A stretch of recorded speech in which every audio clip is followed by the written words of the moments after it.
In this story, a girl smiles when no one's looking. When her father asks her why she does it, the answer is terrifying. It was an ordinary day at the White House. The president was at work, his wife was out shopping, and their two daughters were home alone watching TV. The older of the two was 17-year-old Mary, who was known for her beauty. But lately, she had been acting strange. Her younger sister, Laura, was only 12 years old. She was smart, pretty, and athletic. There was something about her that no one knew about. It wasn't anything she did. It was something she did not do. Laura never smiled. Well, not in front of anyone anyway. She would smile when no one was looking, but as soon as someone caught her eye, her smile vanished. And with time, her smiles became more frequent. She could be talking to her parents, and then without any warning, she would burst into a wide smile. Then when they asked her what was so funny, she would say, "Nothing." They all thought it was just a phase she was going through, so they didn't think much of it, until one day the president came home early. He found Laura sitting on the sofa smiling to herself. He sat down next to her and asked, "What are you doing?" "Oh, nothing," she said with a smile still on her face. "Who do you think you're fooling? Why are you smiling like that?" "I'm sorry, Dad, I don't know." "Don't lie to me. Tell me the truth." She looked at him with innocent eyes and said, "But I am telling you the truth. There's nothing to be sorry about. You don't have to force yourself to smile, Laura." "I'm not forcing myself to smile. I don't know, I felt like it." "You can't just smile like that. It freaks people out." "I'm sorry, Dad. I won't do it again." He hugged her and said, "I know you won't.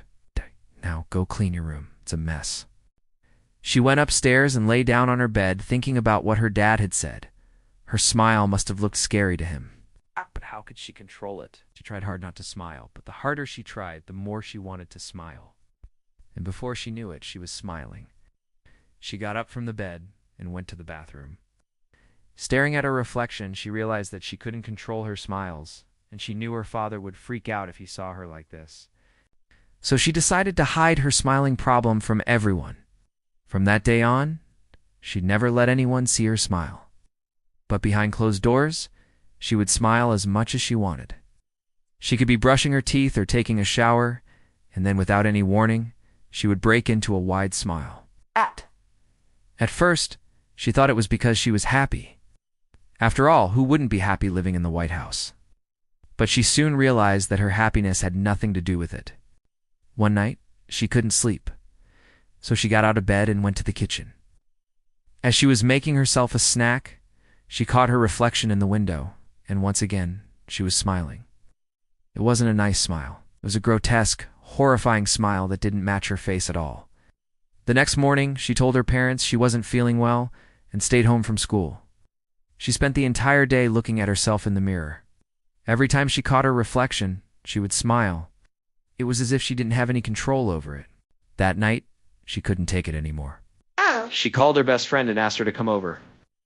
Her friend arrived and was shocked to see her in such a bad state. "You look awful," she said. "Do you have a fever?" "I don't know what's happening to me," Laura replied. "Look, I'm smiling and I don't even know why." Her friend was scared at first, but then she started laughing. "You look so cute when you do that," she said. "I want to be able to smile like that."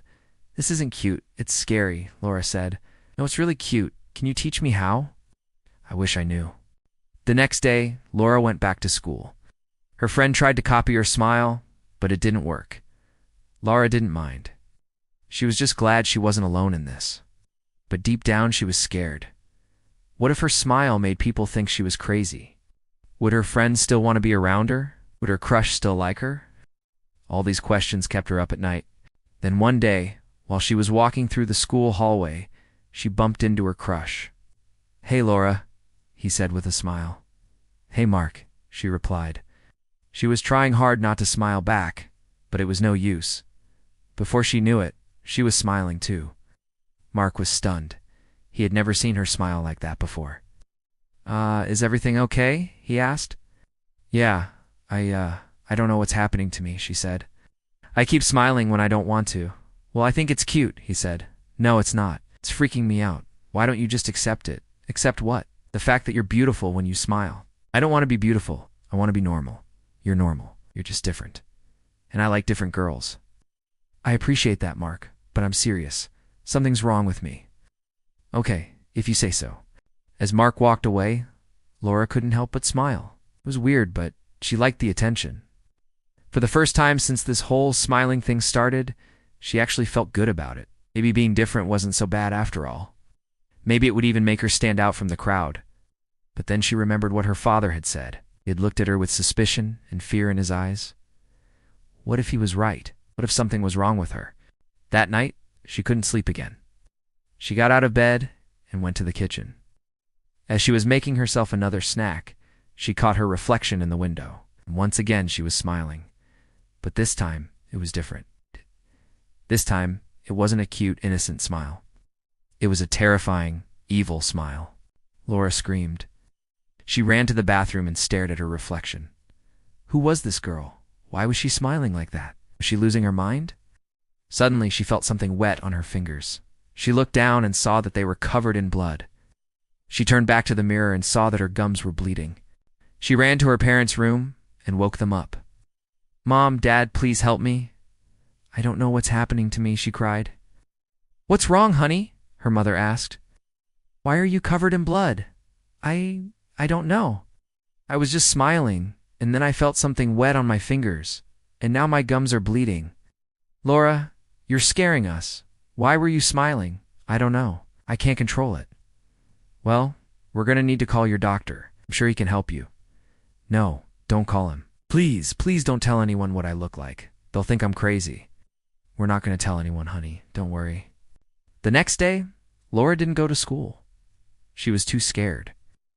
What if her smile infected other people? What if they started bleeding too? A few weeks passed and Laura's condition got worse. She was smiling all the time, and now she was even drooling. Her parents took her to the doctor, but he couldn't find anything wrong with her. He gave her medication for anxiety, but it didn't help. One night, Laura couldn't take it anymore. She ran out of the house and hid in the bushes across the street. She was crying and screaming, "Why am I like this?" But no one could hear her. She stayed in the bushes all night. She was scared, confused, and alone. In the morning, the president found her and brought her back home. He hugged her and said, "I'm sorry I didn't believe you. I should have known it wasn't your fault." "It's not your fault either," she whispered. "You didn't do anything wrong." The next day, the president took Laura to a secret facility where the best doctors in the country examined her. They did tests and took pictures, but they couldn't find anything wrong. "I'm sorry, Mr. President, but we can't find anything wrong with your daughter. She seems to be perfectly healthy," one of the doctors said. The president looked at Laura, who was staring at the floor. "Thank you for trying, doctor. I appreciate it." As they were leaving the facility, the president stopped in his tracks, turned back to the doctor and said, "There's something else. My daughter smiles when no one's looking. And when I ask her why, she says she doesn't know. But then when I ask her why she doesn't smile when people are looking, she says it's because she's ashamed." Ashamed of what? Ashamed of her smile. That's odd, but it's not a medical issue. It's a psychological one, and I'm afraid I'm not the right person to treat her. Can you recommend anyone? Yes, Dr. Albright. She's the best psychologist in the country. Thank you. We'll contact her. A few days later, Dr. Albright examined Laura and came to the same conclusion as the doctors. She couldn't find anything wrong with her, but then she had an idea. She asked Laura to describe the smile she had when no one was looking. Laura hesitated at first, but then she started drawing a smile on a piece of paper. Dr. Albright looked at the drawing and gasped. This is a very rare smile. It's called the Cheshire Cat smile. It's usually only seen in people who have dissociative disorder. Dissociative disorder, the president repeated.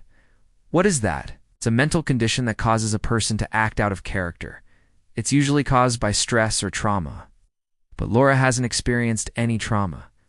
Sometimes it can happen without any apparent cause. The good news is that it's treatable. I'm glad to hear that. Can you fix my daughter, doctor? I'll do my best, Mr. President. Dr. Albright began treating Laura, and slowly but surely her condition improved. She still smiled when no one was looking, but it was no longer a horrifying sight. It was a sad, lonely smile.